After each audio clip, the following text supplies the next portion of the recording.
Good morning বন্ধুরা, কেমন আছো সবাই? আশা করি সবাই ভীষণ ভালো আছো আর আমিও ভালো আছি।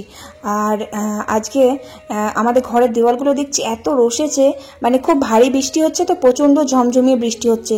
তো তার জন্য সকালবেলা আমি আগে গিয়ে ছাদটা দেখে আসলাম। ছাদে দেখছি চারিদিকে জল জমে আছে। ওই যে ছাদের চার সাইডে যে নালিগুলো আছে না, সেই নালিগুলো না বুঝে গেছে কোনো কারণে ময়লা মাটিতে, তো ওটা ছাড়িয়ে দিয়ে আসলাম। জলগুলো প্রচণ্ড জমে গেছে আর ছাদটা পুরো রসে গেছে আর দেওয়ালগুলোও রসে যাচ্ছে। ঘর থেকে না জল যেন চুয়ে চুয়ে পড়ছে, মনে হচ্ছে না ছাদ ফুটো হয়ে গেছে, ঘরের মধ্যে জল পড়ছে, এরকম হচ্ছে।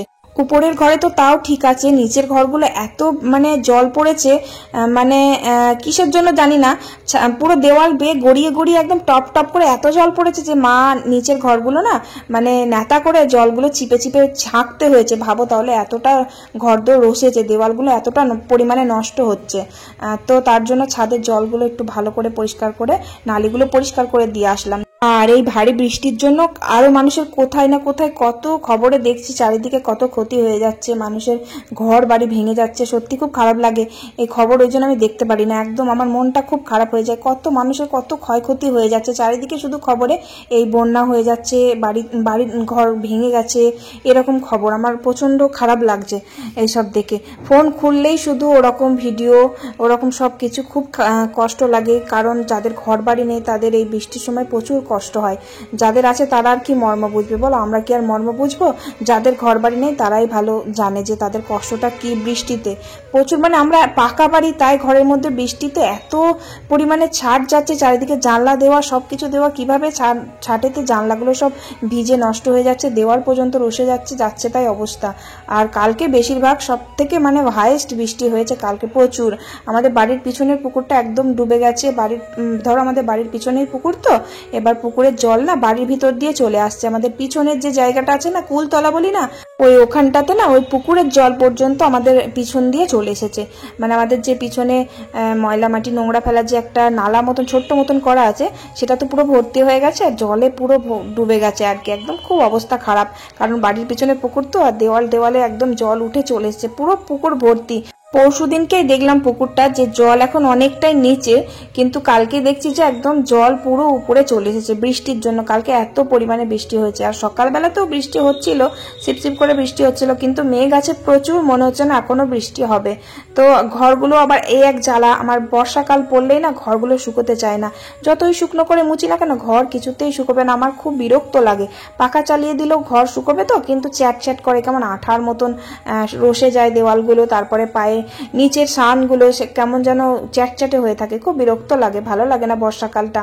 তো যাই হোক, সকালবেলার কাজ তো পুরো কমপ্লিট করলাম। তারপর বাসি কাপড়টা বদলে এই যে বড় ছেলের জন্য আজকে আর ভাত করে দিইনি, প্রচন্ড কষ্ট হচ্ছে ওর ভাত খেতে, কান্না পেয়ে যাচ্ছে, চোখের জল বেরিয়ে যাচ্ছে, তাই আজকে ভাবলাম ওকে আজকে পরোটাই করে দেব।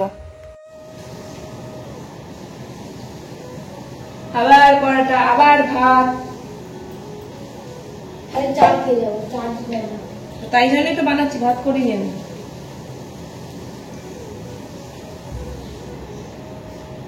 খুব মজা নাই?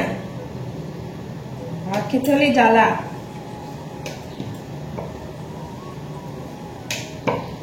ভাত খেতে গেলে চোখ দিয়ে জল বেরিয়ে আসবে। এবার তাড়াতাড়ি করো, দেরি হয়ে যাচ্ছে। খোঁজ খোঁজ খোঁজ আছে দেখ, ভাইকে খাওয়াবো। বৃষ্টি হচ্ছে, আজকে রেইনকোট পরে যেতে হবে তোকে। মেয়েকে চান কর, ওয়েদারটা ঠান্ডা ঠান্ডা ঠান্ডা লাগবে। চাদর তো তোর পাশেই ছিল। আচ্ছা, তুমি গুড মর্নিং বলে দাও। হ্যাঁ দেবো তো, বলো গুড মর্নিং। তাহলে আমি এখনই ঘুম থেকে উঠলাম, এবার মুখ ধোবো, দিয়ে হাম খাবো।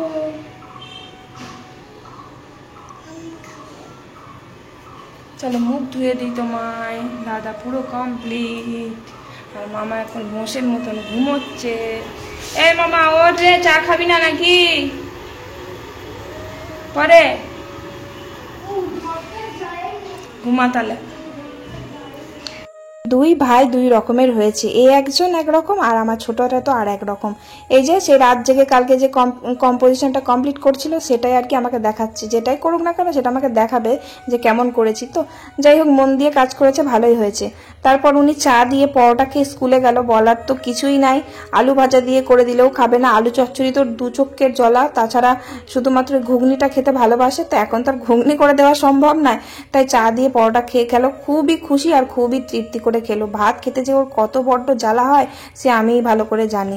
কদিন ভাত করে দিয়েছি, সে আগে গজগজ গজগজ করতে করতে ভাতটা খেয়ে স্কুলে গেছে।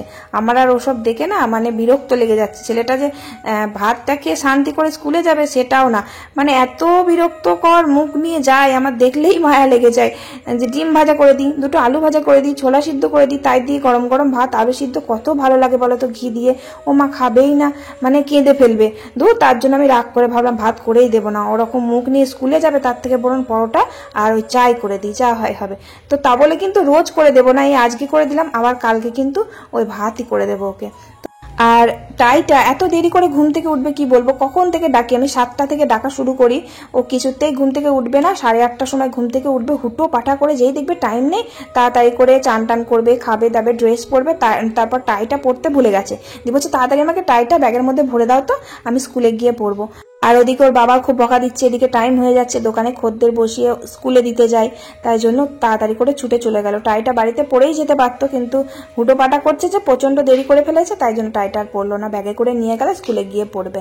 তারপর আমি চা খেলাম, একটু পরোটা করেছিলাম ওই যে বড় ছেলের জন্য, ওই পরোটা বেশি করে করেছিলাম, তো আমি পরোটা দিয়ে চা খেলাম। আর দাদাকে তো ঘুম থেকে ডাকলাম, উঠলোই না, ঘুমোচ্ছে, ঘুমোক, একটু শান্তি করে ঘুমিয়ে নিক, তাই জন্য আমি আর ডাকলাম না, ঘুমোক।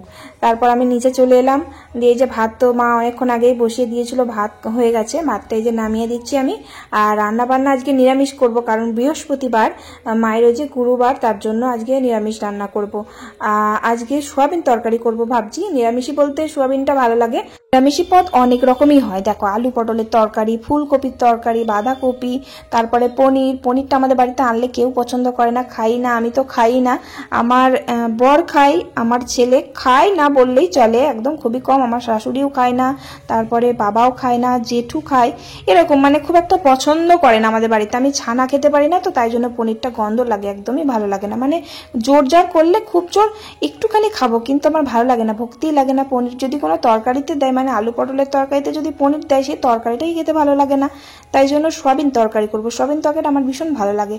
আর লিগলিকে, সরু লিগলিকে একদম ঝিঙে এনেছে, বলেছে ঝিঙেগুলো ভাজা করে দিতে। ঝিঙে ভাজা কখনো করিনি আমি, কেমন করে করব, তাই আমি ভাবলাম ঝিঙেগুলো একটু সর্ষে বাটা দিয়ে ঝাল চচ্চড়ি করে দিই, তাহলে হয়তো ভালো লাগতে পারে।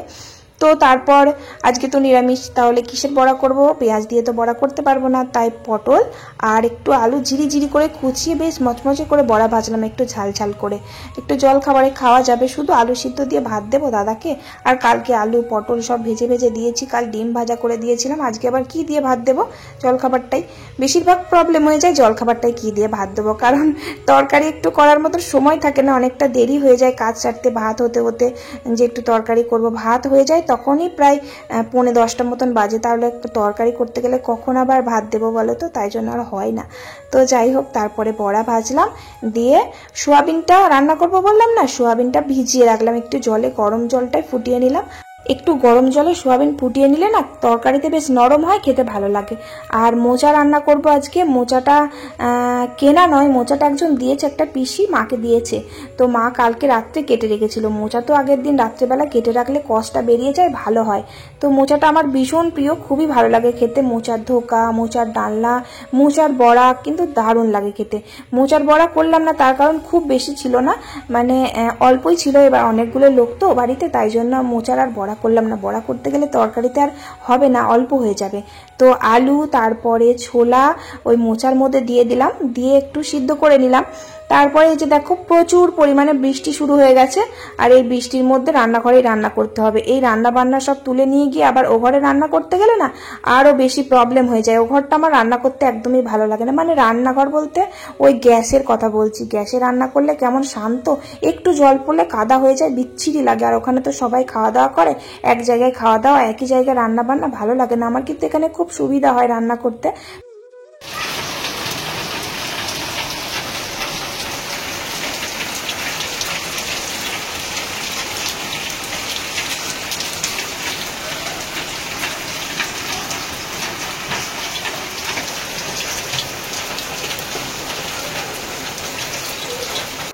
আর এত ঝমঝমিয়ে বৃষ্টি হচ্ছে, তাই কারেন্ট কখনো কি থাকে? কারেন্ট চলে গেছে অনেকক্ষণ আগে, সকালবেলাতেই কারেন্ট চলে গেছে।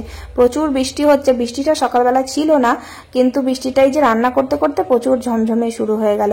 আর এত ঝমঝমে বৃষ্টি পড়ছে যে টালির ফাঁক দিয়ে এত জল পড়ছে, চারিদিকে একদম মনে হচ্ছে না রান্নাঘরে বন্যা বয়ে যাচ্ছে। আর আমার পুরো পিঠ গা ভিজে যাচ্ছে, একদম ছিটকে আসছে, ছাট আসছে সামনে দিয়ে, প্রচন্ড পরিমাণে ছাট আসছে, তাই জন্য ভিজে যাচ্ছি। আর এইভাবে দেখো অর্ধেক রান্না তো হয়েই গেছে। এই রান্না তুলে মা বলেছে ও ঘরে চলে আসো, কিন্তু আমার ওই যে বললাম ভালো লাগে না, এই বয়ে বয়ে নিয়ে যাব আবার ও ঘরে, আবার ও ঘরটা নোংরা করব, গ্যাস শেষ হয়ে যাবে সেটার জন্য কিন্তু মোটেও বলছি না। কিন্তু এই ঘরে রান্না করে খুব শান্তি, খুবই শান্তি, যদি গরমকালটা না হয়, কারণ উনুনে রান্না করার মজাই আলাদা। 2-4টে কাঠ ভরে দিলাম, ফটাফট রান্না হয়ে যায় সত্যি করে। আর গ্যাসে তো টিপ টিপ টিপ টিপ করে জ্বলবে, রান্না করতে অনেক দেরি হয়ে যায়। আর এমনিতে আমাদের অল্প রান্না হয় না, জানোই তো কত রকমের পদ হয়। তো তাই জন্য আমি এখানেই উনুনেই কষ্ট করে যখন বসেছি রান্না করতে, কষ্ট করে রান্নাটা কমপ্লিট করব, তারপরেই কিন্তু আমি উঠবো, যতই বৃষ্টি হোক না কেন। রান্নাঘর ভেসে গেলেও আমি এখানেই রান্না করব। তো যাই হোক, তারপরে ওই যে ঝিঙেটা সর্ষে বাটা দিয়ে বেশ শুকনো শুকনো করে একটু ঝাল মতন করলাম, ভালো লাগবে কি জানি না, কখনো করিনি। ঝিঙে মানে চচ্চড়ির সাথে ঝিঙে দিয়েছি মিক্সড করে, তা কোনোদিন শুধু করিনি। তো যাই হোক, কেমন লাগবে আমি জানি না। তো ওটা রান্না করলাম, জেঠুর যদি ভালো লাগে তো ভালো, কারণ জেঠু আমাকে ভাজতে বলেছিল, আমি কিন্তু না ভেজে ওটাই করলাম, কারণ ভাজার থেকে আমার মনে হলো সর্ষে বাটা দিয়ে রান্না করলে হয়তো ভালো লাগবে। তো যাই হোক, তারপর ওটা নামিয়ে দিয়ে এই যে মোচাটা রান্না করে নিচ্ছি। মোচাতে মশলা দিলাম আদা, জিরে, লঙ্কা। মোচাটা একটু লাস্টে নামাবার সময় ঘি আর গরম মশলা দিয়েছি, কারণ মোচার মধ্যে ঘি আর গরম মশলা দিলে না দারুণ টেস্ট আসে, খুব ভালো লাগে। আর গরম মশলাটা না আমার বর আবার খেতে চায় না, গন্ধ লাগে প্রচন্ড, ওর প্রচুর গন্ধ লাগে, গরম মশলার গন্ধ সহ্যই করতে পারে না। কিন্তু মোচাতে একটু গরম মশলা দিলে খেতে ভালো হয়, আমার বেশ ভালো লাগে। আর ছোলা বিশেষ করে আমার শাশুড়ি মা জানো তো মোচার মধ্যে কলাইয়ের ডাল, মানে ভাজা কলাইয়ের ডাল দিলে খুব পছন্দ করে, কিন্তু আমার ছোলা দিলে খুব ভালো লাগে। আমার ননদও না ছোলা দিয়ে মোচা খেতে খুব পছন্দ করে, তো তার জন্য আমি ভাবলাম ছোলাই দিই, কলাইয়ের ডাল ভাজার থেকে ছোলাটা দিলে বেশি টেস্ট হয় খেতে। তো যাই হোক, তারপর মোচাটা নামালাম, দিয়ে যে আলু দিয়ে পটল দিয়ে সোয়াবিন তরকারি করব, কারণ জেঠু আবার সোয়াবিন পছন্দ করে না, তার জন্য সোয়াবিনের মধ্যে পটল দিয়ে দিচ্ছি।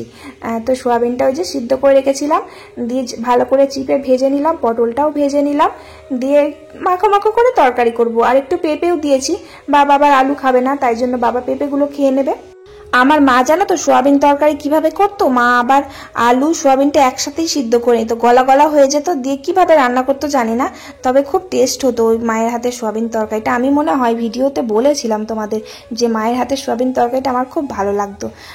মায়ের হাতে সব তরকারি আমার খুব ভালো লাগতো, শুধু সোয়াবিন কেন, সব ফেভারিট ছিল। আলু পোস্ত, মাংসর ঝোল, ফুলকপি দিয়ে ডিমের তরকারি দারুণ মালাতো মা।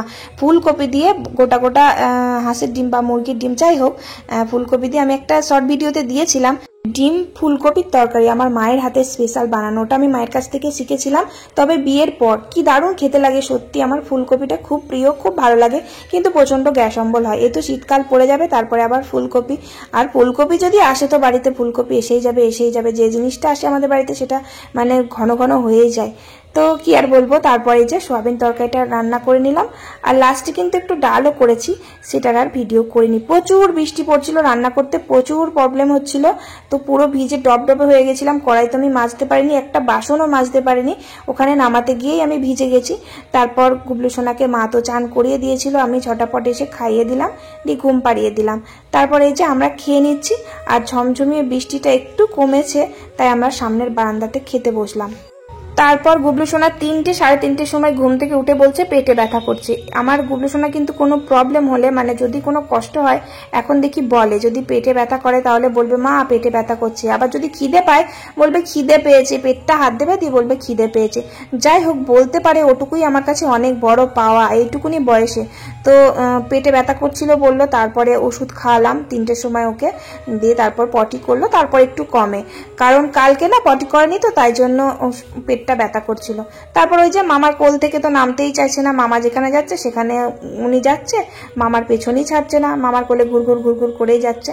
ওই মামার সাথেই খেলা করছে, ওই মামাকেই খামচে দিচ্ছে, মামাকেই মারছে, যাই ইচ্ছা মামার সাথেই বসে বসে করছে, ফোনে কার্টুন দেখছে, সারাক্ষণ মামার কাছে থাকছে। আমারও একটু ভালোই হচ্ছে, যা দুষ্টুমি করে আমার কাছে সেটা আর করছে না, মামাকে গিয়ে করছে, বেশ ভালো হয়েছে। তো যাই হোক, তারপর এই যে ঘর দোরগুলো ঝাড় দিলাম, বাসনগুলো ধুয়ে নিলাম। আর এই যে দেখো ঝমঝমিয়ে বৃষ্টি শুরু হয়েছে, বেলা 5টার সময় বৃষ্টি পড়ছে প্রচুর পরিমাণে।